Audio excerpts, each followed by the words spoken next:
Hello everyone, আশা করছি সকলে ভালো আছেন, সুস্থ আছেন। আপনাদের ভালোবাসায় আমিও ভালো আছি। তবে 2 দিন ধরে কেন জানি গলা ব্যথা করছে, ঠান্ডা লেগে।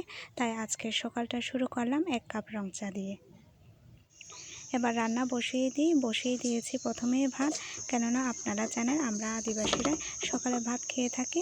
আর আজকে রান্না করব এঁচড় এবং নতুন আলুর একটি রেসিপি, যা আপনাদের সাথে শেয়ার করব। আমি আলুর খোসাগুলো ছেড়ে এভাবে 2 টুকরো করে নিয়েছি এবং এঁচড়গুলো এভাবে কেটে নিয়েছি। সাথে নিয়েছি কিছু শিম ডাল, যা শীতকালে পাওয়া যায়। আর পানিতে ভিজিয়ে রেখেছি, কেননা পানিতে ভিজিয়ে না রাখলে এঁচড় কালো হয়ে যায়।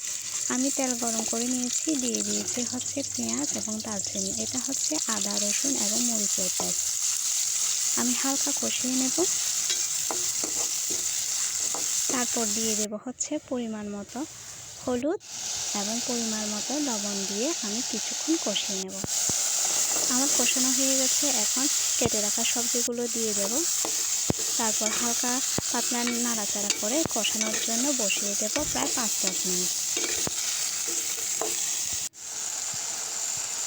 আমার কষানো হয়ে এসেছে, তাই এখন আমি দিয়ে দিচ্ছি পরিমাণ মতো নাপিত ঝোল।